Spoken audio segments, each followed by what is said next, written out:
Hello बच्चों, how are you? Fine, very good. आज हम आपकी पाठ्य पुस्तक स्पर्श भाग 2 से पद खंड से मीरा के पद के प्रश्नोत्तर करेंगे। तो मैं आपको बता दूं, मैंने फर्स्ट वीडियो में मीरा के पद से प्रश्न व्याख्या कर दी थी, कठिन शब्दों को भी समझा दिया था। अब हम आपकी सेकेंड वीडियो में आपके प्रश्नोत्तर और आशय स्पष्ट करेंगे। वीडियो के अंत में मैं आपको होमवर्क भी दूंगी, जो कि आपको नोट कॉपी में करना अनिवार्य है, क्योंकि इस समय क्लास नहीं है। तो हम आपको ऑनलाइन पढ़ाई वैसे ही करवा रहे हैं जैसे कि क्लास में करवाई जाती है। तो इसके साथ आपकी नोट कॉपी भी तैयार होना चाहिए। इसी प्रकार हम एक एक चैप्टर करके आगे बढ़ते रहेंगे। Okay, so you are ready?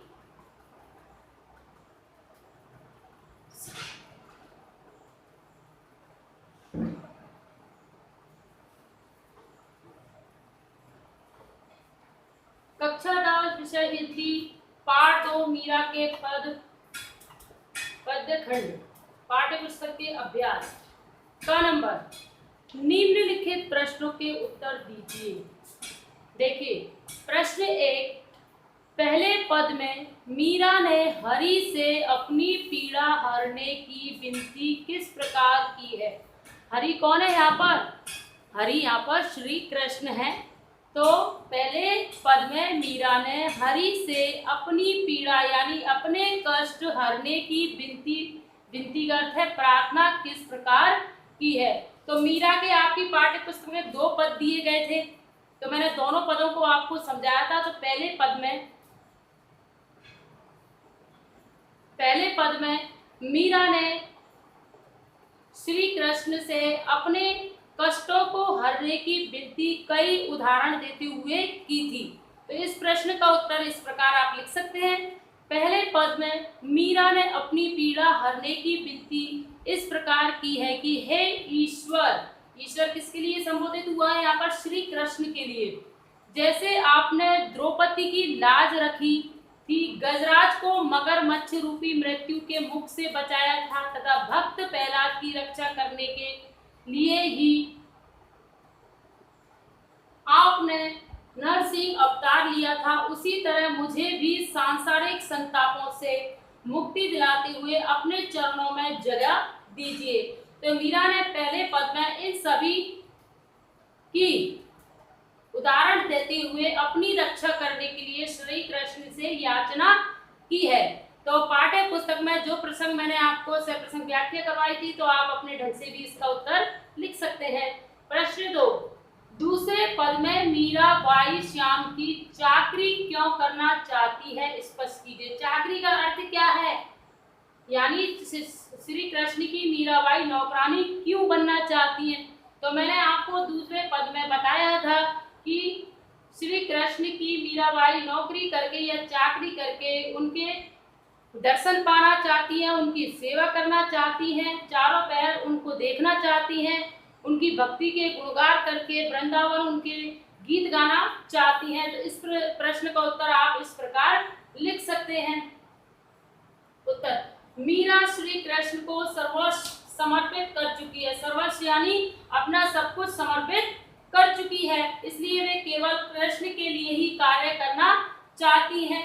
Shri Krishna की समीपता व दर्शन हेतु उनकी दासी बनना चाहती हैं। वे चाहती हैं दासी बनकर श्री कृष्ण के लिए बाग लगाएं, उन्हें वहां विहार करते हुए देखकर दर्शन सुख प्राप्त करें। वृंदावन की कुंज गलियों में उनकी लीलाओं का गुणगान करना चाहती है। इस प्रकार दासी के रूप में दर्शन, नाम स्मरण और भाव शक्ति रूपी जागीर प्राप्त करना, अपना जीवन सफल बनाना चाहती हैं। ओके, तो प्रश्न नंबर 3, मीराबाई ने श्री कृष्ण के रूप सौंदर्य का वर्णन कैसे किया है?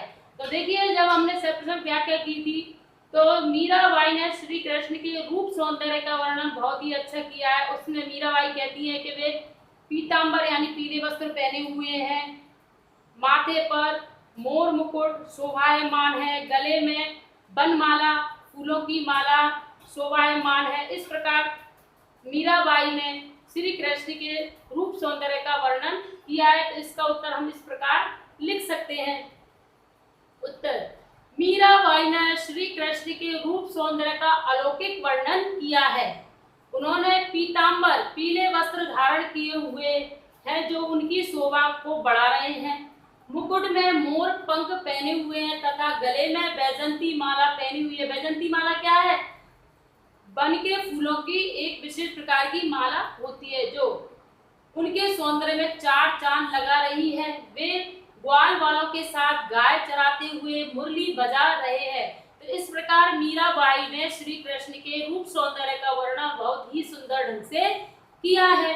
प्रश्न 4, मीराबाई की भाषा शैली पर प्रकाश डालिए।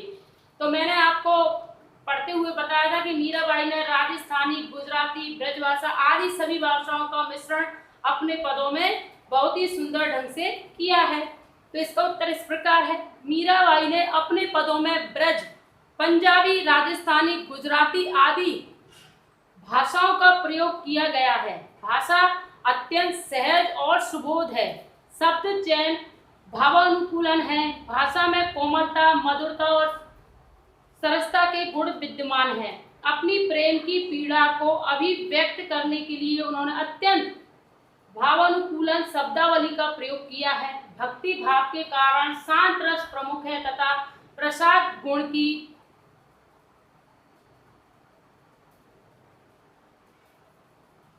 भाव अभिव्यक्ति हुई है। मीराबाई श्री कृष्ण की अनन्य उपासिका है। वे अपने आराध्य देव से अपनी पीड़ा का हरण करने की विनती कर रही हैं। इसमें कृष्ण के प्रति श्रद्धा, भक्ति, विश्वास के भाव भी अभिव्यंजना हुए हैं। मीराबाई की भाषा में अनेक अलंकारों जैसे अनुप्रास, रूपक, उपमा, उत्प्रेक्षा, उदाहरण आदि अलंकारों का सफल प्रयोग हुआ है। प्रश्न 5, वे श्री कृष्ण को पाने के लिए क्या क्या कार्य करने को तैयार है। देखिए, मीराबाई श्री कृष्ण को पाने के लिए, अपनाने के लिए क्या क्या कार्य करने को तैयार है। तो आपने पूरे दोनों पदों में देखा, पहले पद में मीराबाई कितनी गुहार लगाती है श्री कृष्ण से, उदाहरण देती है कई प्रकार के। दूसरे पद में उनके रूप सौंदर्य का वर्णन करती हैं, उनकी दासी बनना स्वीकार करती है, उनके लिए बाग बगीचे लगाना चाहती है, उनके लिए गाना गाना चाहती हैं, उनके गुणों का बखान करना चाहती हैं। तो इन सभी बातों को हम इस उत्तर में लिख सकते हैं। उत्तर, मीरा श्री कृष्ण को पाने के लिए उनकी चाकर नौकर बनकर चाकरी करना चाहती है, अर्थात उनकी सेवा करना चाहती है। वे उनके लिए बाग लगाकर माली बनने का अर्थात अर्धरात्रि में यमुना तट पर कृष्ण से मिलने, वृंदावन की कुंज गलियों में घूम घूम कर गोविंद की लीला का गुणगान करने को तैयार हैं।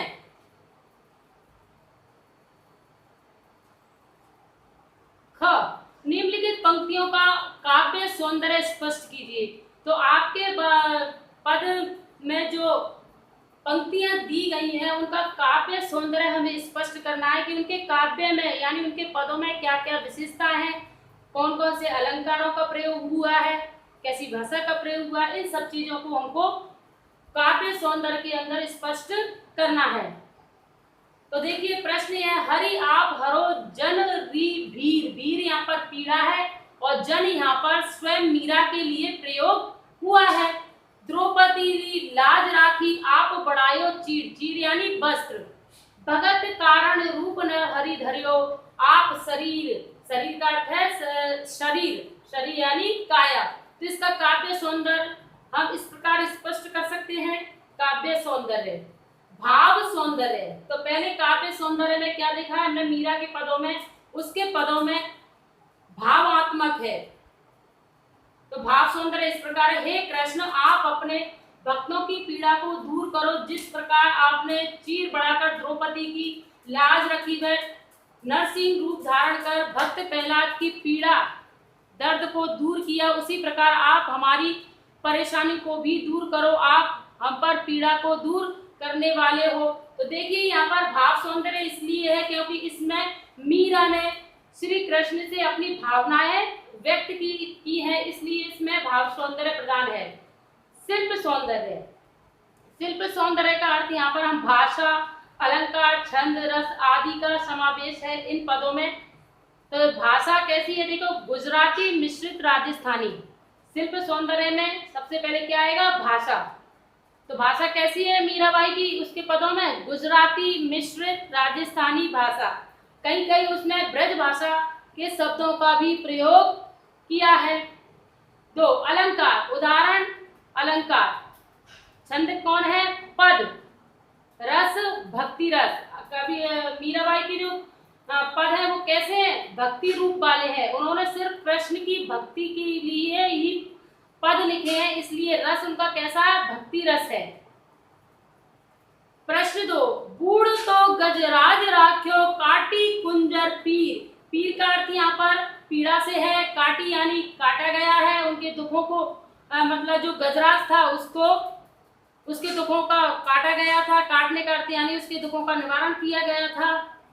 दासी मीरा लाल गिरधर हरो हमारी भीर। भीर का मतलब भी यहाँ पर पीड़ा है और पीर का मतलब भी यहाँ पर पीड़ा है। तो उत्तर भाव पक्ष प्रस्तुत पंक्तियों में मीराबाई अपने आराध्य श्री कृष्ण का भक्त वत्सल्य रूप दर्शा रही है। इसके अनुसार श्री कृष्ण ने संकट में फंसे डूबते हुए ऐरावत हाथी को मगरमच्छ से मुक्त करवाया था। इसी प्रसंग में वे अपनी रक्षा के लिए श्री कृष्ण से प्रार्थना करती हैं। देखिए भाव पक्ष कैसा है, जो ऊपर पंक्तियां दी गई है, जो पद दिया गया है उसमें श्री कृष्ण को एक रक्षालु के रूप में बताया गया। जो श्री कृष्ण को जब भी अपने भक्त याद करते हैं तो श्री कृष्ण दौड़े दौड़े उनकी रक्षा करने के लिए आ जाते हैं। तो इसमें भाव पक्ष है। कला पक्ष देखिए, 1 राजस्थानी गुजराती ब्रज भाषा का प्रयोग। इस दूसरे पद में मीराबाई ने भाषा कौन कौन सी प्रयोग की? जैसे राजस्थानी में हीवड़ो, गुजराती ब्रज भाषा प्रयोग आदि किए हैं। भाषा अत्यंत सहज व सुबोध है। तो हमने एक आंसर में पढ़ा था कि मीरा की भाषा कैसी है? सरल व सुबोध भाषा है। 3 तत्सम व तद्भव शब्दों का सुंदर मिश्रण किया है। मीराबाई ने अपने पद में तत्सम शब्द और तद्भव शब्द यानी संस्कृत से जो शब्द लिए गए हैं उनका ही प्रयोग हुआ है और तद्भव शब्दों का भी प्रयोग किया गया है, यानी दोनों का ही मिश्रण देखने को मिलता है। 4 दास्य भाव तथा शांत रस की प्रधानता है। 5 भाषा में प्रभाव नैतिकता का और संगीतात्मकता का गुण विद्यमान है। मीरा के जो पद है वो गायन शैली के हैं। मीरा के पद जब हम पढ़ते हैं तो उसमें गायन शैली का विशेष रूप से गुण देखने को मिलता है। 6 सरल शब्दों में भावनाओं की सुंदर अभिव्यक्ति हुई है। मीरा की जो भाषा है वह सरल है, उसमें बहुत ही सुंदर भावनाओं की अभिव्यक्ति मिलती है। यानी मीरा के जब हम पढ़ते हैं तो हम भाव विभोर होकर उनको पढ़ते रहते हैं। 7 नंबर दृष्टांत अलंकार का प्रयोग है। 8 काटी कुंजर में अनुप्रासान अलंकार है। प्रश्न 3 चाकरी में दर्शन पाशु सुमरण पाशु खर्ची। दर्शन का मतलब दर्शन, पाशु यानी पाऊं, सुमरण यानी याद करूं, पाशु यानी पाऊं, खर्ची यानी खर्चा। तो ये शब्द मैंने पहले ही आपको फर्स्ट वीडियो में इनके अर्थ बता दिए थे। भाव भक्ति जागिरी पाशु तीनों बातें मतलब 3 बातें। मीराबाई यहाँ पर कहना चाहती है कि मैं ये 3 बातें पाना चाहती हूँ, दर्शन करना चाहती हूँ, कि भक्ति करना चाहती हूँ और उनके समीप रहना चाहती हूँ। ये तीनों बातें उनके एक पद में हमें देखने को मिलती हैं। सरसी उत्तर इस प्रकार है।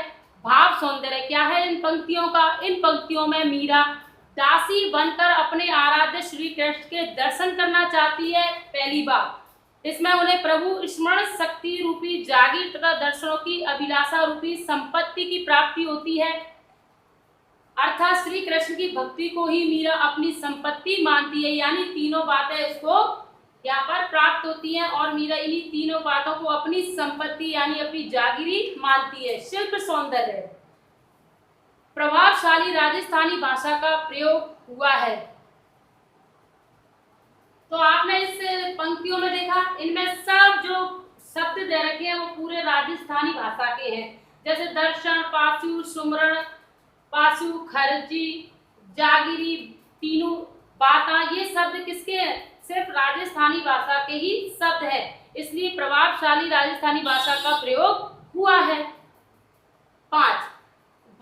भगति में भ वर्ण की आवृत्ति के कारण अनुप्रास अलंकार है तथा भाव भक्ति जागरी में रूपक अलंकार है।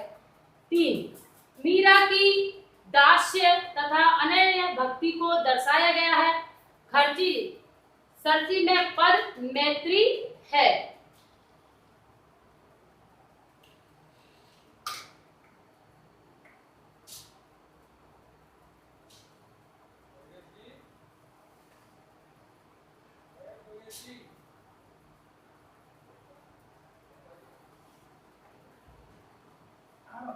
ओके बच्चों, तो हम आपकी पाठ्य पुस्तक स्पर्श भाग 2 कक्षा 2 से आपके पाठ मीरा के पदों की हमने फर्स्ट वीडियो में सप्रसंग व्याख्या की थी।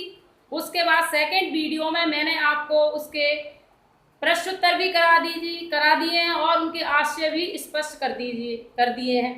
तो मैं आपको होमवर्क में ये देना चाहती हूँ कि आप अपनी नोट कॉपी में सभी दोनों पदों का सप्रसंग व्याख्या करें, उनके कठिन शब्दों को लिखें और पूरे जो मैंने अभी कराए वो सभी प्रश्नोत्तर करें और अपनी नोट कॉपी तैयार करें। Okay, thank you. ओके बच्चों, तो ये थे आपके मीरा के पदों से रिलेटिव क्वेश्चन आंसर, उनकी सप्रसंग व्याख्या, सब कुछ मैंने आपको सेकंड वीडियो में करवा दिया है। तो आपको आपकी नोट कॉपी में मीरा के दोनों पदों की सप्रसंग व्याख्या करनी है, वो जरूरी है क्योंकि एग्जाम में ज़्यादातर किसी भी पद के बारे में सप्रसंग व्याख्या पूछी जाती है, जो कि आपको बहुत ही सुंदर ढंग से करना आना चाहिए। तो आप अपनी पाठ्य पुस्तक में सप्रसंग व्याख्या करें और जो मैंने अभी आपको प्रश्नोत्तर आपकी पाठ्य पुस्तक से कराए हैं उनको भी बहुत ही सुंदर ढंग से आपको लिखना है, शब्दार्थ भी लिखना है। ओके, तो ये सब आपको आपके होमवर्क में करना है। Thank you.